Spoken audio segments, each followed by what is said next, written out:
So hey guys, this is your favorite fictional vortex. So in this video, we will see what if Naruto was a Dragconian king had the power of Sage of the Six Paths. But before we start, remember to subscribe and like this video. Now let's start. Naruto sighed as he ran his hand over his crest and right horn. How long has it been since he first arrived in Skyrim and became an Argonian while crossing between realities? 5 years now, right? Long night, Naruto asked his fellow Whiterun guard. Not really, just thinking about home is all, replied Naruto. It's been about 5 years since I first arrived in Skyrim. I remember when you first arrived in Whiterun looking for work, replied the guard, stopping that assassination attempt on Ya.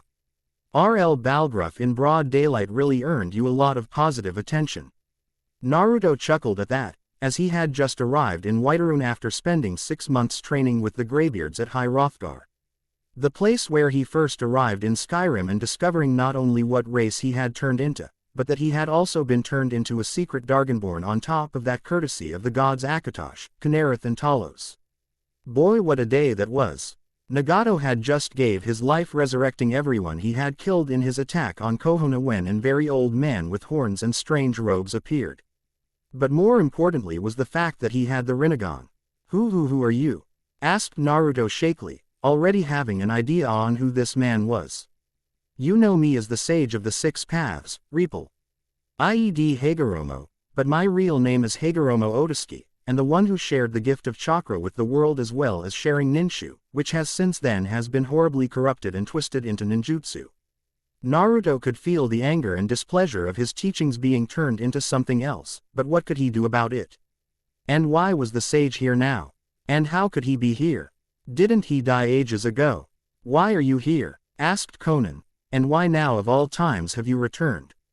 I came here on a request, explained Hagoromo, in another realm untouched by my vile elder clansman Agro. Up of gods asked if a special someone from this world could travel to the world they're bound to and help. What? They want to be freed or something? Asked Naruto. No, though there is a way to release them from their bindings, answered Hagoromo. No, what they want help with is the fact that they foresaw the one who would save the world would end up causing great suffering upon it in doing so, and afterwards, corrupted by his own power. Like many before him who also had the same power. So they want a replacement, said Naruto. Yes, answered Hagoromo. In essence they want someone to step in and derail the one foretold to be the last Dragonborn and supplement them. And what is this Dragonborn? Asked Conan. A mortal with the soul of a dragon, and the only one who can permanently kill a Drago. And by absorbing a slain dragon's soul and stealing their power, most dragons are selfish and think of themselves better than anyone else. In fact, they once ruled over a region of the world until mortals rebelled against them and overthrew them, explained Hagoromo. 2 of the gods helped, one by granting mortals to use the power of a dragon's voice through hard work and dedication, while their lead created the Dragonborn as they themselves are a dragon. Okay. So I take it one of us are who these gods want to come help, said Naruto. Yes, more specifically you, said Hagoromo as he turned to Fak. Naruto fully. They didn't ask for you by name, but they did ask for the child of prophecy of our world. Which is you, Naruto. However, even though I have the power to send you there, I cannot guarantee that you would remain human, as the world learn that I am sending you to has other races that you might turn into in transit. Wait. So I might not be human if I go? Asked Naruto in alarm. But what if I don't want to help? You don't have to leave, Naruto, said Hagoromo simply, but to be honest it would be for the best if you did leave to help. You'll be allowed to return to fulfill your destiny in due time. I am aware that there are people hunting down my children for their own purposes, and this is the best way I can force them to rethink their plans without my direct involvement. But without pain, wouldn't they? Nagato Uzumaki wasn't the true leader, cut in Hagoromo. The man responsible for my son's rampage the night you were born is the true leader. And speaking of Nagato, it is best if you listen to me when I tell you on how best to prevent his eyes from being taken and used by the one pulling his strings. Okay, and how's that? Asked Conan. Destroying them or transplanting them into someone else. The best way actually is if Naruto ate them, answered Hagoromo. if he does not only will he absorb the power of the Rinnegan, but also the previous stages of the eye that Gato didn't have access to due to them being transplanted into him at a young age. So they aren't even his eyes then? Exclaimed Conan in shock. No, those eyes belong to someone else who discover how to gain them, answered Hagoromo calmly. Of course upon eating them, the eye's power will become Naruto's own and some of the powers the eyes offer may change because of it. Do I really have to eat them? Asked Naruto with a grimace. Would you rather your enemies get a hold of them? Asked Hagoromo. No, but it just seems a bit much to ask, replied Naruto. Hagoromo used his powers to remove Gato's eyes and place them in Naruto's hands before telling him, Naruto, even if you choose to not go to Nern, those eyes will help give you an edge over your enemies, and I know you will not abuse the power they grant. Naruto blushed at the praise, but still wasn't sure about if he really should go to this Nern. What is this Nern like? Asked Naruto. A place unlike anything you have seen so far, Weaver. Much like our world, war and hate has been plaguing Nern for ages, in no small part due to beings known as Daedra influencing mortals into performing all kinds of horrible things. And though not all Daedra are evil, most are at least extremely self-centered. How powerful are they? Asked Naruto. Most of them would be no match for an experienced ninja, however the most powerful Daedra are at least on par with my son Kurama. Or as you know him, the nine-tailed fox, explained Hagoromo. A few are a bit stronger, but only if they're in their own realm of oblivion, the realm that surrounds Mundus, the realm Nern resides in. And if they're not? Asked Naruto. When a Daedra is on Nern, or a plane of oblivion, they're not native to, they're weaker than normal, even the princes, who normally are much stronger than the Daedra. Or gods of Nern, due to a choice made when Mundus was created, explained Hagoromo. A choice? Asked Naruto, who noticed Conan had slipped away with Nagato's body by this point. Not that he had any real quarrel with her personally. The choice to use their power to help create Mundus or not, answered Hagoromo. Doing so sapped a ton of the Daedra's power and bound them to Mundus, while the rest became known as Daedra. The difference between the Daedra and Daedra is more complicated than what I can tell you now. Just know that even though they didn't help create Mundus he Daedra have a great interest in mortals. So, what exactly am I expected to do if I do choose to go? Asked Naruto. And what will happen here while I'm gone? Time will flow normally while you're gone, explained Hagoromo. So the amount of time you're on Nern, the same amount of time will have passed here in the elemental nations. As for what the Daedra wants you to do exactly is to step in and the last Dragonborn's job of killing the World Eater Alduin, the most powerful dragon outside of Akatosh, the dragon god of time and Alduin's father. So they want me to kill a god? Asked Naruto. Duh, my god, corrected Hagoromo, which is what I myself is considered. Know that even if the last Dragonborn does manage to kill Alduin, they won't be able to absorb his soul. However, if you do and have the to rip Alduin's soul from his corpse, permanently ending him. Because of the powers of the Rinnegan? Asked Naruto, as he knew about the powers of the different paths. Yes, as those who have the Rinnegan are considered at the very least a demigod in some circles, if powerful enough, answered Hagoromo. Given that having the eyes, one can be considered either a god of creation or destruction, depending on how one uses the eyes. And there is a collection of universes that having either of those titles is a major thing. How do you know that? Asked Naruto. Because after my death I venture to buy to other realities while keeping an eye on our world, explained Hagoromo. It's also how I met the Daedra and the few good Daedra initially. Traveling across realities is one of the powers of the Rinnegan that one can unlock if they're powerful enough to open a portal between realms. So then I'll be able to come home on my own in time then? Asked Naruto. Yes, since once I send you to Nern I'll not be able to bring you back in any meaningful amount of time, as I lost a large amount of my power after I died. It was only thanks to the Daedra and the good Daedra that I regained a corporal form and a fraction of my former power. So you can send me to Nern, but by the time you regain enough power to bring me back it would be way too late for me to do anything. Asked Naruto. Are you had already passed on? Added Hagoromo. Though given your ancestry, you would likely still be alive, just rather old and well past your prime. Geez, that sounds encouraging, replied Naruto with a deadpan look on his face. Indeed. Now another thing I should mention is that there is no chakra anywhere in Oblivion or Mundus, magic exists instead, however you'll still be able to not only use your jutsus, but also summon your toad allies if you need to. More importantly, Sage Mode will still be available to you as Nern has an abundance of nature energy available for you to use, said Hagoromo. Now you'll be able to use magic if you wish to learn, as at the most fundamental level it is basically spiritual energy, which is what makes up half of all chakra. That sounds cool, said Naruto, so let me get this straight. If I do go to Nern, not only is there a chance of me turning into something else, but the gods who created Nern want me to do someone's job because they'll be corrupted by their own power. And become a major problem if they're not stopped. And on top of that, they'd like me to deal with anything else that pops up while I'm there.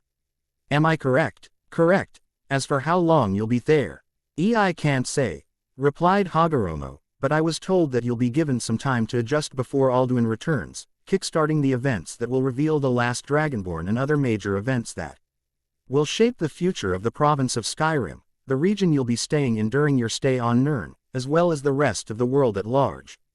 Anything else I should know? Asked Naruto. A war had recently ended between the Empire and the Aldmiri Dominion, answered Hagoromo. The war was the Aldmiri Dominion's attempt to impose High Elf supremacy over all of the other races on Tamriel, a.c. continent on Nern, where most of the most important events of history have taken place. Naruto frowned at that massively, as he didn't like the sounds of that. The war ended after the Empire signed a peace treaty in the Aldmiri's favor, as the Empire would have been destroyed otherwise, explained Hagoromo. One of the conditions was the ban of the worship of the human-turned-god Talos, a major sticking point for the Nords of Skyrim, as Talos normally is said to have been from Skyrim. It was such a major issue that a civil war is threatening to break out, further weakening the Empire. And something the Aldmiri would love to have happen, added Naruto. I take it that I would help stop the civil war. Yes, in the Empire's favor, as while the leader of the rebellion wants Skyrim separate, the man is short-sighted in not realizing the problems it would cause for trade with the other provinces, not to mention his extremely racist attitude isn't going to help him negotiate with the leaders of the other provinces either. Even if he'd allow members of non-human races to join his cause. What are the different races anyway? Asked Naruto. There are three major groups: humans, elves and beast folk, explained Hagoromo. And knowing what I do know about the different races, I can confidently say I know what you would become if you were to transform into something non-human. As for what that would be, you'd have to find out yourself. So the Empire has a mix of the three. The Aldmiri have these high elves and the rebellion will be mostly humans, I guess, noted Naruto. Mostly Nords, but yes, replied Hagoromo. But the Aldmiri Dominion, while ran primarily by the High Elves, also has Wood Elves and the Catfolk race known as the Khajiit as members of their faction, just like past versions of the Dominion. Since their lands are all adjacent to each other. Naruto, you're not really considering on going? Asked Katsuyu, who had been quite up to this point, in slight alarm. Naruto looked at the slug and said, the sage is right about people still going to come after me for the Kyuubi's power. Not to mention this will give me plenty of time to grow strong enough to stop them myself, since there's not much they'll be able to do while I'm gone, right? For the most part, answered Hagoromo, and I'll step in and deal with a few things while you're gone, primarily restoring your Hokage to full health. Make sure you do have a home to return to. In exchange I will grant you knowledge on seals and basic swordsmanship, as well as scrolls of jutsus that you don't yet know for you to learn from. Well, if I do go, I'll be able to send mail through the toads, right? You said I can summon them in Nern, right? Asked Naruto. But of course, conjuration is a class of magic well known in Tamriel, though most spells in this class of magic are summons that are either undead or Daedra, or the reversal of said summons, explained Hagoromo, which would work on the toads if you summon them. Well, I wouldn't be summoning them in front of everyone if I don't need to, said Naruto. So then I take it, you've decided to go to Skyrim and help save it? Asked Hagoromo. I guess. I don't like it, but it's not like I won't have a way to keep in touch with everyone, right? Replied Naruto. I'm going to miss everyone, but this gives me a chance to grow stronger and not have a bunch of crazy people coming after me. I should warn you that there is a chance that they'll find a way to Nirn, as opening the portal to Nirn will open a pathway between worlds that, while hard to find, is not impossible to do so in anyone's sea. And travel across it, warned Hagoromo. The path, as I said, isn't going to be easy to find or travel across if they don't know how to create safe passageways between realms. Naruto frowned at that, but took Hagoromo at his word, since he didn't really know a thing about dimensional travel, so there is a chance they'll find a way to where I am. A small chance, but yes, answered Hagoromo, but by the me they do find a way, your power would have grown to the point that they shouldn't be too much of an issue for you to handle. Well, that's good, I guess, said Naruto with a sigh. Hagoromo then created a swirling portal near where Nagato's body was. Here, this will take you to Skyrim, where a few gods await you who will help explain things further, said Hagoromo. Before you go, there is something I want you to do that will prove helpful to you. And that is? Asked Naruto as he walked towards the portal. Try to befriend my son Kurama, said Hagoromo. While he has always been arrogant about his power, he used to not hate humans and barely gave them any thought, since he thought of them so far beneath him. It wasn't until Madara Uchiha ripped control over his body away before being sealed away first time that he truly started to despise humans. So you want me to show that I'm not like most people? Asked Naruto. I know you'll be able to resolve Kurama's issues, said Hagoromo. I know. He's not going to want you to use his name until after he gives you permission, so try to avoid doing so until then. Fair enough, said Naruto as he got ready to step into the portal. Just then I entered the papermate room a bit out of breath. Kakashi-sensei, you're all right, cried Naruto happily. Kakashi took a moment to gather himself, as thanks to Katsuyu, Tsunade's slug summon, he had an idea of what was going on. Naruto, are you sure it's a good idea to leave? Asked Kakashi. It is, sensei, replied Naruto. As much as I would like to stay and help, this sounds really important. I will stick around to help until your home is back on its feet. I will also watch over Sasuke Uchiha, as I know Naruto wants to save him from himself, added Hagoromo. Naruto, before you go, you should know I'm really proud of you, said Kakashi as he grabbed Naruto into a hug. I know I haven't been the best teacher for you, and I am sorry for that. It's okay, Kakashi-sensei. I forgave you a while ago, lied Naruto as he returned the hug as best he could with his hands full. Kakashi let out a silent sigh before stating, you should know everyone back in the village is fine, Naruto, shaken up and homeless, but we'll be alright. That's good to hear, said Naruto before he turned to Hagoromo and asked, you said that you'll keep an eye on Sasuke, right? Correct, as his destiny is tied up with your own, answered Hagoromo, and only through overwhelming force can you save him from his dark path. Good to know, said Naruto before he took a deep breath and popped the Rinnegan eyes into his mouth and stepping into the portal. As soon as he stepped through the portal, Naruto started falling at great speeds.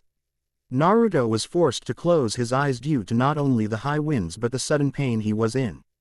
Naruto felt his entire body change as he fell, his face stretched out a bit with his tongue and teeth change, his skin stiffened, his hair completely fell out as two protrusions grew out of the back of his head, along with some kind of ridge growing out of the top of his head.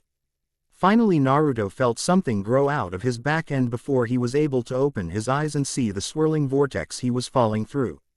Naruto suddenly noticed that his eyesight was far better than before, recognizing that he had fully absorbed the Rinnegan during the transformation that the Sage of the Six Paths had warned him might happen. What the heck did I turn into? Wondered Naruto as he fell. A few moments later Naruto saw a bright white light appear in front of him, growing larger and larger the closer he got to it. Eventually Naruto could see the other side of the portal. Of course all he could see was a lot of snow and that it appeared to be getting close to evening. Naruto tried to adjust himself so he could land properly. But his body wasn't responding to him very well and the ground was coming way too fast, and before he could react Naruto flew out of the portal. "Oomph!" yelled Naruto when he crashed into the hard snow-covered ground.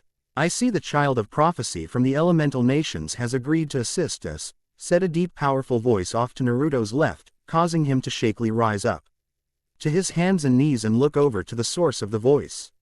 What Naruto saw surprised him. It was a large reptilian creature that vaguely resembled what he had heard a dragon looked like, however it stood on its hind legs. Had 2 wings on its back and glowed golden.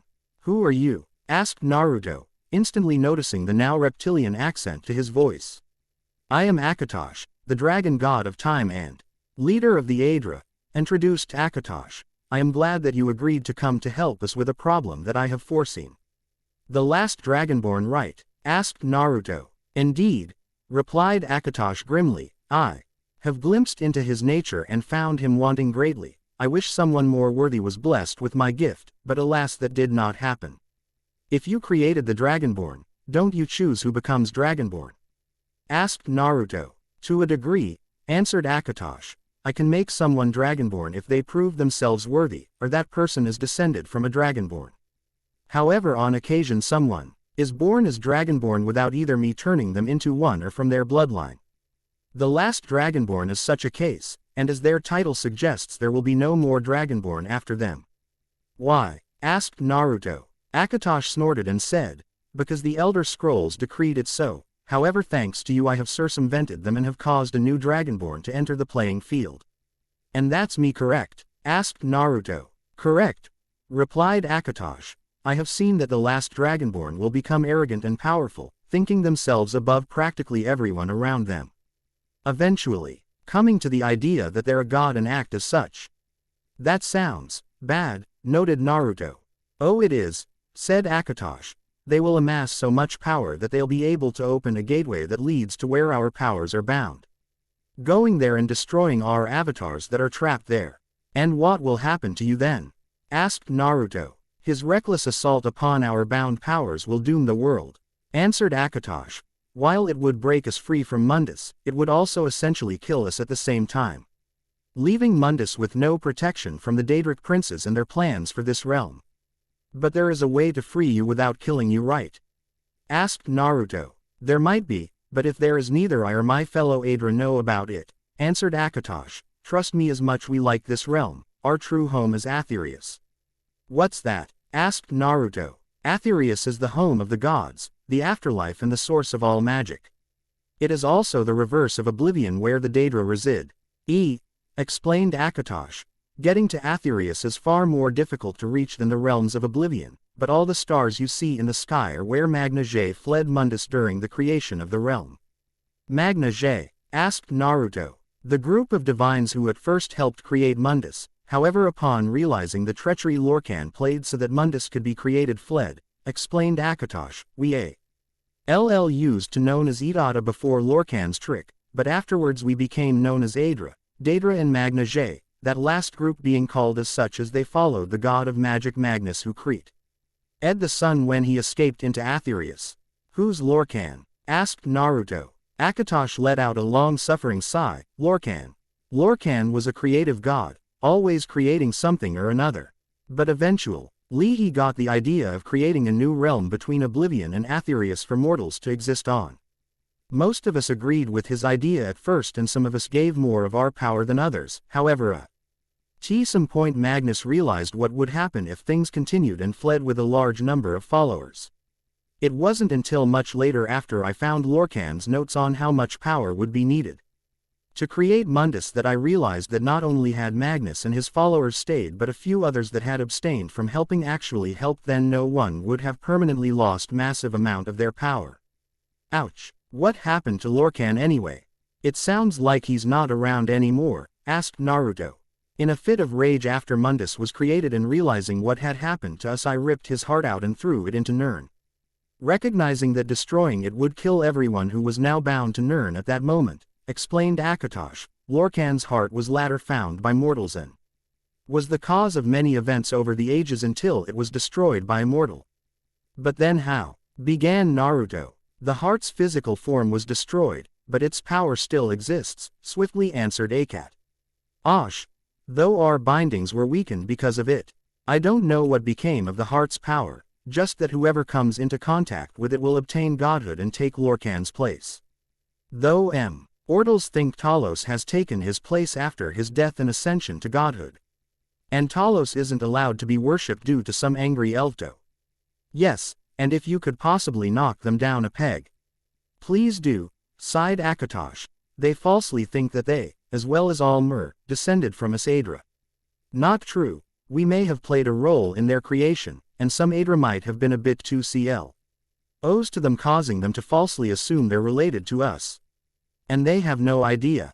Asked Naruto. Meh, let them think what they will, shrugged Akatosh. Even if we did reveal the truth, it's extremely unlikely they'd listen. Let alone believe us. Naruto snorted at this. Now further up the mountain is a place called Hrothgar, home of the Greybeards, a group who I instructed to assist you in learning about Nirn and teaching you how to use the Thuum, a power being a dragonborn grants you to use with near institutional ease, explained Akatosh. After you've adjusted and are ready, head down to the city of Whiterun so you can find work and a place to live. Why Whiterun? Asked Naruto. Not only is it in the center of Skyrim, but when the civil war breaks out, the Jarl in charge of Whiterun will declare neutrality in the conflict, explained Akatosh. If you base your operations in Whiterun, it will be easier to get to the other holds in Skyrim. Naruto wondered what a hold was, but figured that these Greybeards will tell him once he meets them. 6 months later. After 6 months of staying with the Greybeards, Naruto was ready to head down to Whiterun as he had mastered his Thuum and Knew all he needed to know about Skyrim so that he could fit in and not stand out more than he would for being a teenage Dragconian out on their own. On the way, Naruto had to kill a few bandits that tried to rob him. It wasn't hard since Naruto had so much more skill than they did. Naruto didn't enjoy ending their lives, but given it was either him or them, he had no choice. It took a few days to reach the capital of Whiterun hold, the city of Whiterun, and was allowed in with some bits of suspicion from the guards. Upon entering Whiterun, Naruto saw a blacksmith to his right, a barracks to his immediate left, and another store up on a small hill in front of him to the left, as well as the citizens of Whiterun going about their lives. Naruto asked the female smith where he could go for work, being old to either go to the bannered mare up ahead or up to Dragon's Reach at the top of the hill. Whiterun was built atop of, and asked the Jarl himself. She had also mentioned that he could find work with the companions, but they weren't looking for new members at the moment. Naruto decided to go the bannered mare as it was also an inn where he could rent a room until he could afford a place to live. The gods gave him a stipend of enough gold so that he didn't starve or rent a room at any inn he stayed at. As he reached the inn, Naruto suddenly noticed someone who was clearly important trying to top someone in red and black tight leather armor trying to stab him. Naruto reacted quickly and tackled the attacker to the ground, plunging 2 kuni into the attacker's side, killing them almost instantly due to the force of the impact and the 2 knives in their side. Naruto then stood up over the now dead attacker and turned to check on the man he just saved. Naruto heard the people around him whispering in shock how he had just saved the Jarl's life from an assassin from the Dark Brotherhood. Naruto was shocked to hear he saved the leader of Whiterun. The Jarl stood up a bit shaken. Nd brushed himself off before facing Naruto and saying, "Thank you, young Dragconian, for saving my life. I don't know who would want me dead, but that is not important now. What is what you have done for me in my city?" "It was nothing, sir. I just couldn't stand by and not do anything to help," replied Naruto. The Jarl laughed at this and said, "Young man, I could use more people like you. How about if you join the guard? It's honest good work, and should get the other guards to take their jobs more seriously." Naruto thought about it, as he knew how most people thought about his kind. What a strange thought that was. Though it wasn't too different to how he was treated before he became a ninja. This was a chance to earn money to support himself, but he also didn't want to be tied down too much.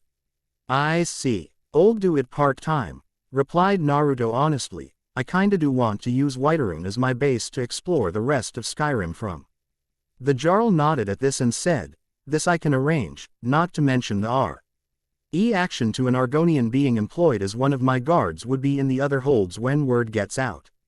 Just then a female dark elf, or Dunmer, in leather armor came running down the stairs that led to a higher section of the city with her sword drawn and at the ready, before sheathing her weapon and standing down after seeing that the situation was taken care of. "I see that the assassin that tacked up at the palace wasn't the only one," she said before turning to Naruto. "Thank you for saving Jarl Balgruuf from a most certainly grisly demise." Now tell me what brings a young Argonian such as yourself to Whiterun. I came looking for work and a place to live, and I just was offered a job as a guard for saving the Jarl's life, answered Naruto. The woman nodded before scolding the Jarl for leaving Dragon's Reach without telling her like he usually does. Now Irilith, I understand your concern, and clearly for good reason, replied Balgruuf, but I am the Jarl of Whiterun, there shouldn't be a reason why I can't go to the Bannered Mare and share a few drinks with my people. Though in light of this situation I think I'll hold off doing so until we are certain the danger has passed.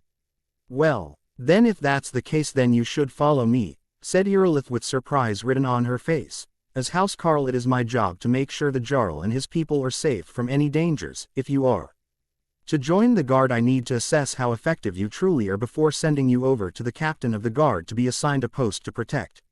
Fair enough, replied Naruto, though I don't plan on being a guard full-time.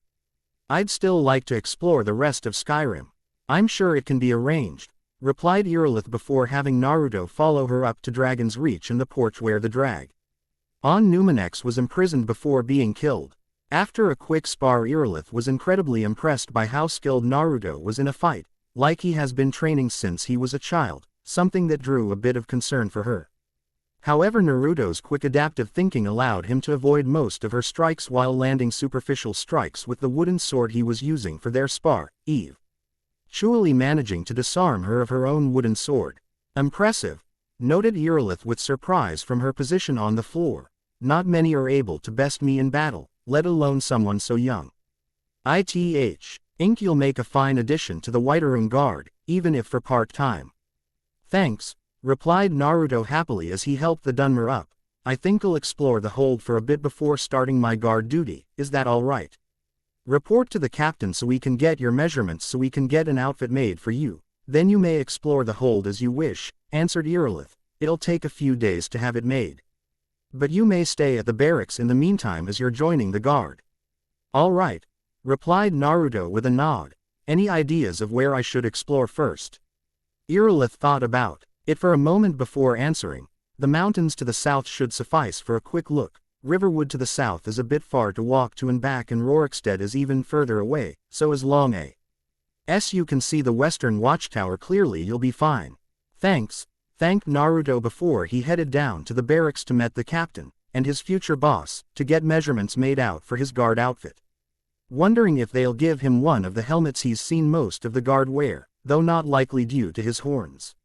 The next day Naruto headed over to the mountains by the western watchtower, looking through the few caves he found, finding a small ruin that had a katana on a stone pedestal that was Yui of Talos with a note next to it detailing the last words of a guy named Asilius Bowler.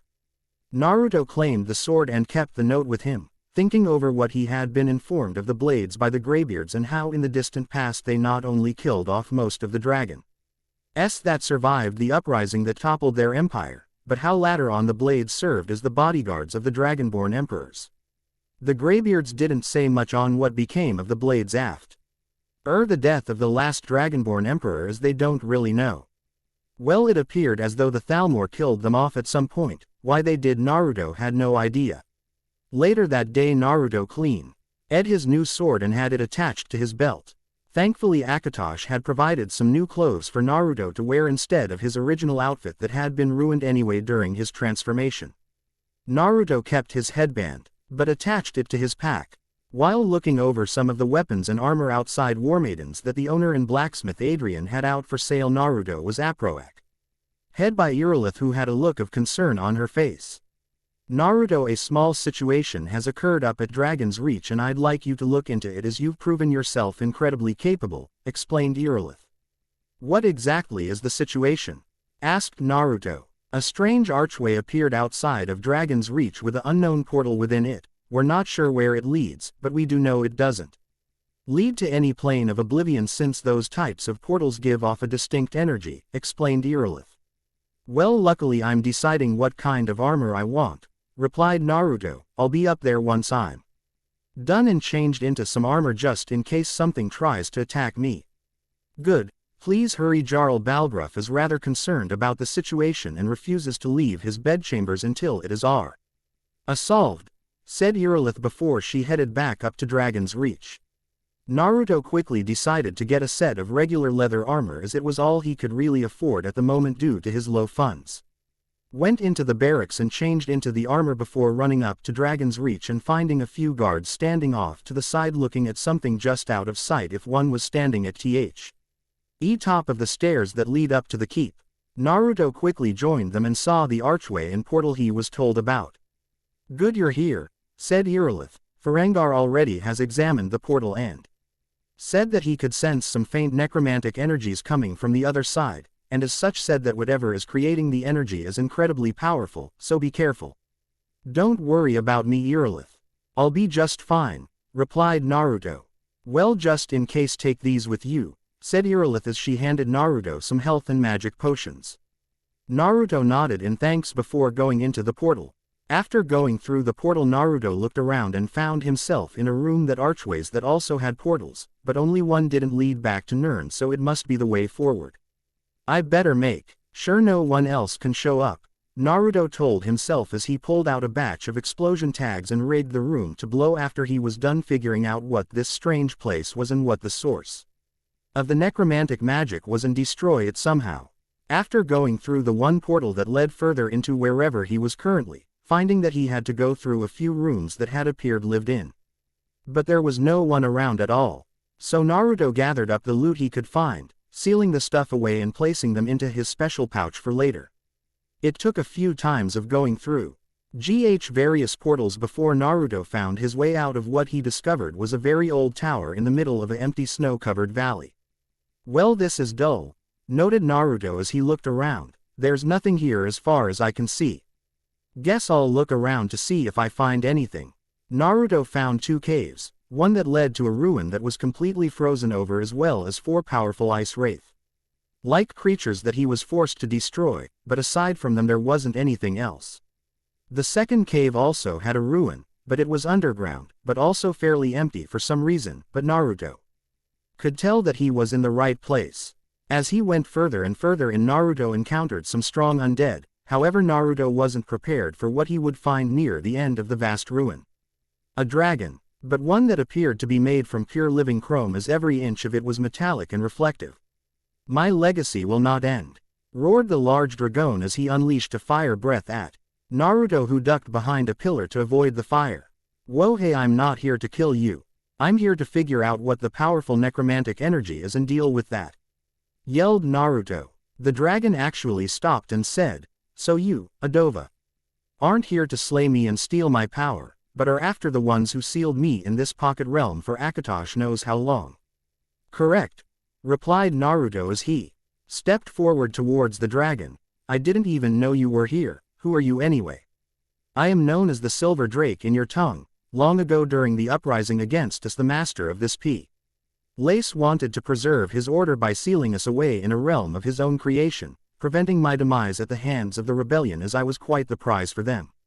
However, as you have seen, this place has no one left and it has become rather boring. Well, where is this guy? Asked Naruto. I take it he's around still due to all of the undead. Oh yes, he's become a powerful lich, and upon his death the only thing that will be left keeping this place intact would be the tower that you came here from, answered the dragon. However, if you wish to put an end to him, you first must kill me. But I don't want to, said Naruto. Why do you have to die just so I can take out this lich guy? Because the key to the door that will take you to his lair is held inside me, answered Silver Drake. However, there is a way for my legacy to live on, if you are willing. What do you mean by that? Asked Naruto as he stepped back a bit. By bringing into existence a new Silver Drake to take my place after I am gone, answered Silver Drake. However, the method of doing so will cause some notable differences between us.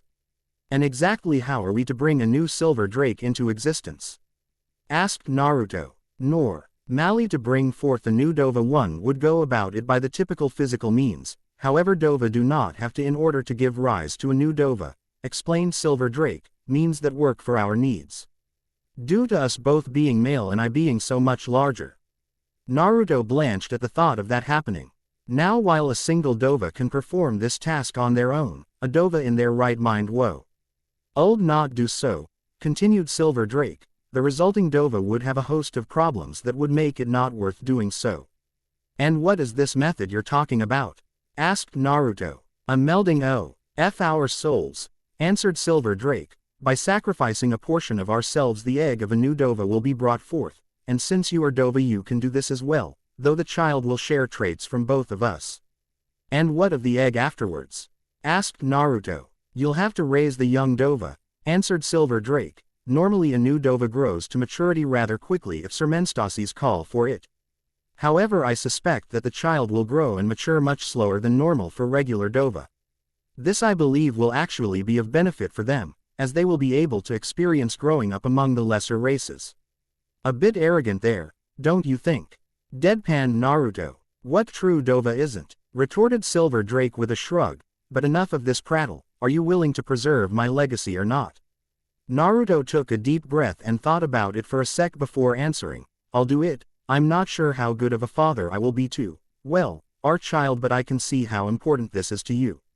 Who am I to deny your last wish? Before starting the soul meld, Naruto following suit, as it was similar to how the Greybeards shared their knowledge on shouts to him. Naruto watched in fascination as a metallic egg with a highly reflective surface slowly formed and grew where their two souls met. Once the egg fully formed, Silver Drake ended the meld and said, "It is done, raise our young Dova the best you are able.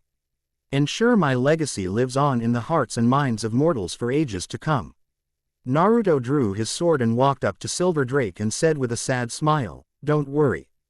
I will," before twirling his sword around before plunging the blade into Silver Drake's heart, causing him to let out a painful roar as he died. "Thank you, young Dova," was the last words Silver Drake said with his last breath before dying, and Naruto began to absorb his power.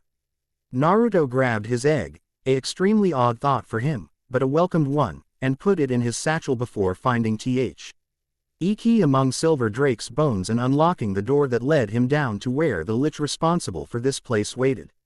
It was a difficult fight for Naruto to win, but he was able to not only destroy the lich and his minions that were with him, but claimed the strange staff he had that was the same coloration as Silver Drake and their egg. Why that was he had no idea, but since the staff was broken anyway, it was only good for as a decoration trophy.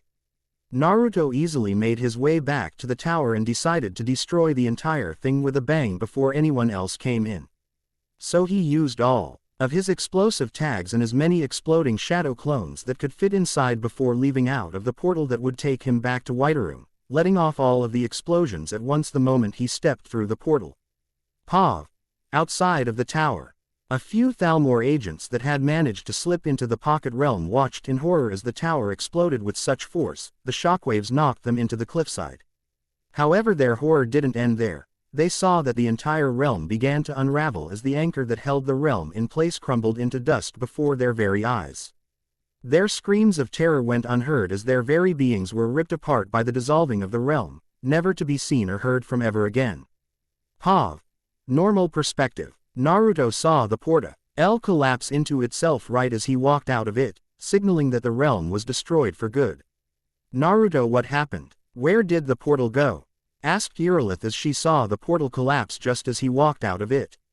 "I found out that the portal led to a pocket realm created by someone who became a lich way back during the Dragon War to hide away a particularly unique dragon against said Dr. Agon's will," explained Naruto. "So after I killed the lich and his minions, I destroyed the only thing left that would keep the place together just as I left." "There was a dragon locked away in there?"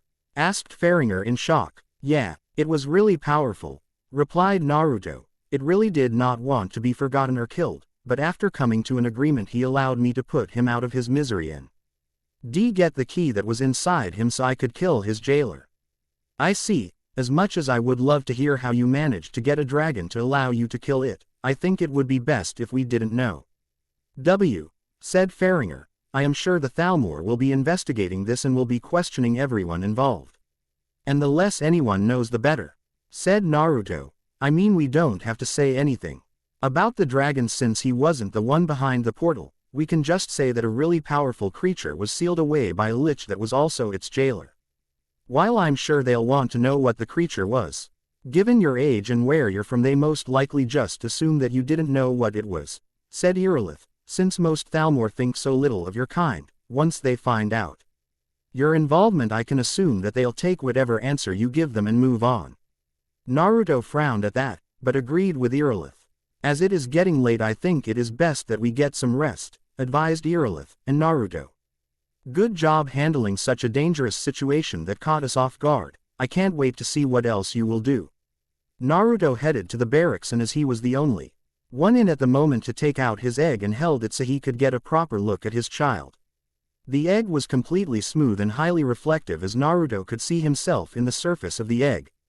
As distorted as his reflection was due to the curvature of the egg.